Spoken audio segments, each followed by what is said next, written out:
Mother Teresa and institute of computer education में आपका स्वागत है। यदि आप अपने ऑफिस में काम करते हैं या अपने घर पे काम करते हैं तो कई बार ऐसी स्थिति आ सकती है कि आपको कुछ डेटा दूसरे कंप्यूटर से लेना है, लेकिन वो कंप्यूटर आपके नेटवर्क में तो अटैच है लेकिन थोड़ी सी दूर पड़ा है आपसे।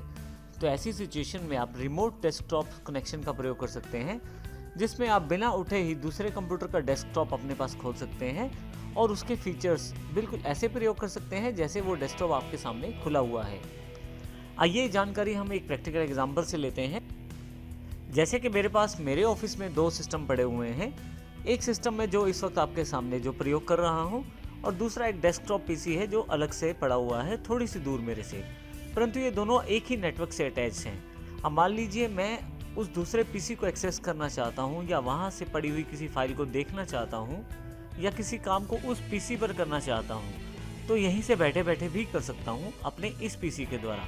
इसके लिए मुझे दूसरे पीसी को कनेक्ट करना पड़ेगा अपने साथ रिमोट डेस्कटॉप कनेक्शन के साथ। तो आइए देखते हैं किस प्रकार हम रिमोट डेस्कटॉप कनेक्शन का प्रयोग कर सकते हैं। रिमोट डेस्कटॉप कनेक्शन बनाने के लिए आप रिमोट डेस्कटॉप कनेक्शन ऐप को ओपन करेंगे। इसके लिए आप स्टार्ट पे क्लिक करें, ऑल ऐप्स पर क्लिक करें।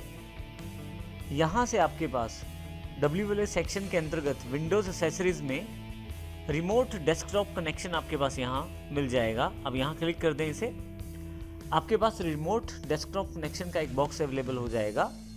मैं अभी इसे क्लोज कर देता हूँ। आसान तरीका इसको खोलने का है, आप यहाँ माइक्रोसॉफ्ट के सर्च टेक्स्ट बॉक्स या कोडाना से भी आप इसको ढूंढ सकते हैं। सिर्फ आप क्लिक करें यहाँ पे और उस ऐप का नाम लिखें। जैसे मेरी ऐप का नाम रिमोट डेस्कटॉप कनेक्शन है, तो जैसे ही मैं रिमोट लिखता हूँ यहाँ मेरे पास बेस्ट मैच में रिमोट डेस्कटॉप कनेक्शन अवेलेबल हो जाता है। मैं इसे यहाँ से क्लिक कर देता हूँ। अब आप यहाँ ध्यान से देखें तो आपके पास रिमोट डेस्कटॉप कनेक्शन का बॉक्स अवेलेबल हो गया है। यहाँ से मैं दूसरे कंप्यूटर से जुड़ सकता हूँ। जो दूसरा पीसी है वो डेस्कटॉप पीसी है और उसका नाम भी डेस्कटॉप ही है। तो आइए हम जानकारी लेते हैं किस प्रकार हम दूसरे पीसी से जुड़ सकते हैं। सबसे पहले रिमोट डेस्कटॉप कनेक्शन को अलाउ करने के लिए हमें कुछ सेटिंग्स की आवश्यकता रहती है। तो हम देखते हैं कि किस प्रकार उन कनेक्शंस या सेटिंग्स को हम कर सकते हैं। अभी थोड़ी देर पश्चात हम इस ऐप के द्वारा उस सिस्टम के साथ जुड़ेंगे जिसमें हम लोग ये कार्य करना चाहते हैं। मान लीजिए मैं विंडोज़ 10 या विंडोज़ 7 के किसी दूसरे पीसी से अपने आप को रिमोट डेस्कटॉप से जोड़ना चाहता हूँ, तो पहले वहाँ ज़रूरी है आपको कनेक्शन बनाने के लिए अलाउ करे दूसरा पीसी। तो ये सेटिंग्स हमको दूसरे पीसी में करनी ज़रूरी है अगर हम रिमोट डेस्कटॉप कनेक्शन चलाना चाहते हैं। इसके साथ ही एक यूज़र अवेलेबल होना चाहिए वहाँ पे, जिसके पास पासवर्ड एप्लीकेबल होना चाहिए ताकि आप अपनी लॉगिन यूजर्स की सिक्योरिटी को भी तय कर पाएं। आइए सबसे पहले मैं यहाँ से इसे क्लोज करता हूँ और देखते हैं विंडोज 7 में किस प्रकार से सेटिंग्स करनी पड़ेगी हमें। विंडोज 10 में भी हम ये सेटिंग्स देखेंगे हम किस प्रकार ये सेटिंग्स कर सकते हैं। तो आइए सबसे पहले विंडोज 7 की सेटिंग्स देखते हैं। यहाँ से मेरे सामने मेरे ऑफिस वाला दूसरा कंप्यूटर है जो डेस्कटॉप पीसी है। इस पीसी को मैं अपने दूसरे पीसी से कंट्रोल करना चाहता हूं और प्रयोग करना चाहता हूं। तो सबसे पहले मुझे इसमें सेटिंग्स करनी पड़ेंगी। इस पीसी में मेरे पास विंडोज 7 का ऑपरेटिंग सिस्टम इंस्टॉल्ड है। सबसे पहले मैं माई कंप्यूटर पर राइट क्लिक करता हूं, प्रॉपर्टीज पे क्लिक कर देता हूं। यहाँ पे आपके पास काफ़ी सारे ऑप्शंस अवेलेबल हो जाएंगे। जैसे कि यहाँ पे कंप्यूटर नेम दिखाया जा रहा है डेस्कटॉप पीसी। यहाँ मेरे पास लेफ्ट हैंड साइड पे यदि आप देखें तो रिमोट सेटिंग्स का एक ऑप्शन है, मैं इसे क्लिक करूंगा। रिमोट सेटिंग्स में मुझे रिमोट वाली टैब को क्लिक करना है और allow remote assistant connection to this computer पे क्लिक करना है। साथ ही नीचे मुझे रिमोट डेस्कटॉप के बीच वाले option allow connections from computers running any version of remote desktop option को सिलेक्ट करना है। और यदि आप सिक्योरिटी लेवल ज़्यादा चाहते हैं तो नीचे वाला ऑप्शन भी चुन सकते हैं जिसमें नेटवर्क लेवल ऑथेंटिकेशन भी शामिल रहती है। इसके अलावा यदि आप चाहते हैं कि रिमोट डेस्कटॉप कनेक्शन ना बने तो उसमें don't allow connection to this computer कर सकते हैं। परंतु क्योंकि इस कंप्यूटर को मैं दूसरे पीसी से प्रयोग करना चाहता हूं तो अलाउ करके मैं ओके कर देता हूं यहाँ से और यहाँ से इसे क्लोज कर देता हूँ। मेरे पास पहले से एक यूज़र है यहाँ पे डेस्कटॉप के नाम से ही। मेरे पास यहाँ पे ऑलरेडी एक यूज़र है जो पासवर्ड प्रोटेक्टेड है।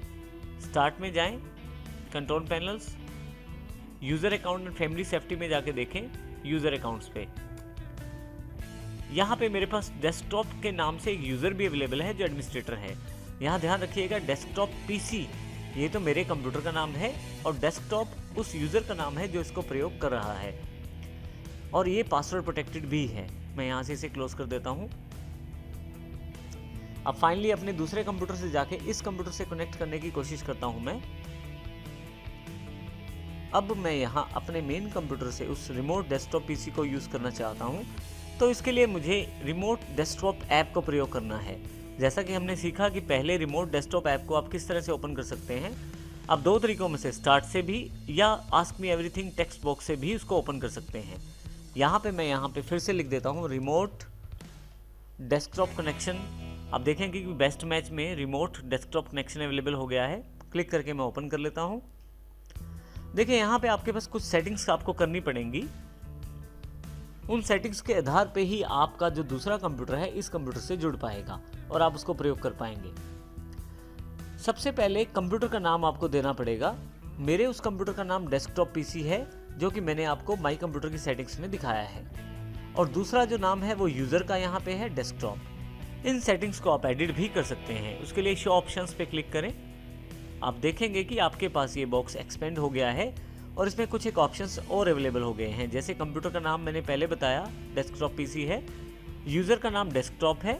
ये दोनों मुझे देने ज़रूरी हैं क्योंकि मेरे उस कंप्यूटर पे केवल एक ही यूज़र है। परंतु यदि किसी और यूज़र के रूप में मैं दूसरे कंप्यूटर में लॉगिन करना चाहता हूं तो मुझे यहां से एडिट पे क्लिक करना पड़ेगा। मैंने यहां पहले ही डेस्कटॉप को सिलेक्ट कर लिया है और यहां पे मैं उस पासवर्ड को फिल कर दूंगा जो मेरे उस कंप्यूटर पे लॉगिन करने के लिए चाहिए। जो भी पासवर्ड है मैं यहाँ फिल कर देता हूँ और इसे ओके कर देता हूँ। इसके पश्चात बस मुझे कनेक्ट पे क्लिक करना है। मेरे पास एक वार्निंग मैसेज आ जाएगा जो ये जानकारी दे रहा है कि मेरा जो रिमोट कंप्यूटर है वेरीफाइड नहीं है। कोई बात नहीं, लेकिन ये कनेक्शन मेरा बनाएगा और उसको मैं प्रयोग भी कर सकता हूँ। ये केवल एक वार्निंग मैसेज है, तो यहाँ से मैं इसे यस कर देता हूँ। आप देखेंगे कि जो मेरा दूसरा डेस्कटॉप पीसी है वो मेरे पास अवेलेबल हो गया है, और अब इस डेस्कटॉप पीसी को मैं बिल्कुल इसी तरह से प्रयोग कर सकता हूँ जैसे उस सिस्टम के सामने बैठा हुआ हूँ। जैसे कि मैं पेंट ऐप को खोलना चाहता हूँ तो डबल क्लिक करके उसको प्रयोग कर सकता हूँ, कुछ भी ड्रॉ कर सकता हूँ, कुछ भी कलर फिल कर सकता हूँ, बिल्कुल वैसे ही जैसे उस पीसी के सामने मैं बैठा हूँ। और यदि मुझे फाइल नहीं चाहिए तो क्लोज करके मैं डोंट सेव भी कर सकता हूँ। इसके अतिरिक्त भी काफ़ी सारे कार्य मैं यहाँ से कर सकता हूँ। जैसे मैं माई कंप्यूटर पर जाकर किसी भी ड्राइव को एक्सेस कर सकता हूँ और इसी तरह से किसी भी लोकेशन पर मैं जा सकता हूँ। हालांकि आपके पास कुछ लिमिटेशंस रहती हैं रिमोट डेस्कटॉप में, जैसे कि आपके पास डीवीडी राइट करनी हो तो आपको अलग से परमिशंस की रिक्वायरमेंट रहती है, या कुछ ऐसी सेटिंग्स जो बाकी यूज़र अकाउंट्स को अफेक्ट कर सकती हैं उनकी भी रिस्ट्रिक्शन आपके पास यहाँ पे रहती हैं। परंतु मुख्य तौर पे आप सभी तरह का कार्य इस यूज़र अकाउंट से कर सकते हैं। आप यदि माउस को ऊपर लेके जाएं तो आप देखेंगे एक छोटी सी बार यहाँ अवेलेबल हो गई है जो आपको ये जानकारी देती है कि आप किसी दूसरे सिस्टम में लॉगिन हैं। मैं यहाँ से इसको मिनिमाइज़ भी कर सकता हूँ। जैसे ही मैं रिस्टोर डाउन करता हूँ इसको, आप देखेंगे कि ये जो बॉक्स है मेरे पास बिल्कुल अलग हो गया है, और अब मैं विंडोज़ 10 में काम करते हुए उस दूसरे सिस्टम पे क्या हो रहा है, अब यहाँ पे मैं विंडोज़ 10 में काम करते हुए दूसरे पीसी पे आसानी से जा सकता हूँ और वहाँ भी काम कर सकता हूँ। आप देखें यहाँ क्लिक करके कुछ भी मैं यहाँ से कर सकता हूँ। और यदि आप इसको मिनिमाइज़ करना चाहते हैं तो यहाँ से मिनिमाइज़ कर सकते हैं। ये छोटा सा रिमोट डेस्कटॉप का जो आइकॉन है वो नीचे आ गया है, जो आपको जानकारी देता है कि आप अभी दूसरे कंप्यूटर में रिमोटली कनेक्टेड हैं। दोबारा क्लिक करके इसको मैं ओपन कर लेता हूँ। अब आप देखेंगे कि इसकी विंडो छोटी है, परंतु यदि मैं इस विंडो को फिर से फुल स्क्रीन में चाहता हूँ तो यहाँ ऊपर से टाइटल बार को सिलेक्ट करें और ऊपर की तरफ लगा दें, ऊपर वाले सिरे की तरफ विंडोज़ 10 में लगा दें। आप देखेंगे फुल स्क्रीन पे फिर से आ गया है। अब ये जो बार आपके सामने दिखाई गई है, आप यहाँ पे इसको पिन करके भी रख सकते हैं। आप यहाँ अगर यदि क्लिक कर दें तो ये आपके पास परमानेंट यहाँ पिन रहेगी, और जब भी आप कोई भी कार्य कर रहे हैं तो भी ये बार आपको दिखाई देती रहेगी। परंतु यदि आप चाहते हैं कि ये बार आपको ना दिखाई दे तो यहाँ से इसको आप अनपिन भी कर सकते हैं, और अब आप कोई भी कार्य करें अपने आप ये बार हाइड हो जाएगी। परंतु यदि ये बार दोबारा देखना चाहते हैं तो माउस को आप ऊपर वाली साइड पे लेके जाएं। आप देखेंगे कि फिर से ये बार अवेलेबल हो गई है। रिमोट डेस्कटॉप कनेक्शन को आप मिनिमाइज़ भी कर सकते हैं मिनिमाइज़ बटन से। आप देखेंगे कि ये मिनिमाइज़ होके फिर से यहाँ टास्क बार में एक आइकॉन के रूप में अवेलेबल है। तो इस प्रकार आप रिमोट डेस्कटॉप कनेक्शन से दूसरे कंप्यूटर से जुड़ सकते हैं। मैंने केवल एक कंप्यूटर का एग्जाम्पल दिया है, परंतु यदि आप चाहें तो आप एक से अधिक कंप्यूटर से भी जुड़ सकते हैं। इसका सबसे बड़ा लाभ यह है कि आप बिना उठे, बिना कहीं गए दूसरे कंप्यूटर की स्क्रीन को अपने कंप्यूटर पर ला सकते हैं और प्रयोग कर सकते हैं। इस प्रकार आप रिमोट सेटिंग्स का प्रयोग करते हुए रिमोट डेस्कटॉप कनेक्शन का प्रयोग कर सकते हैं।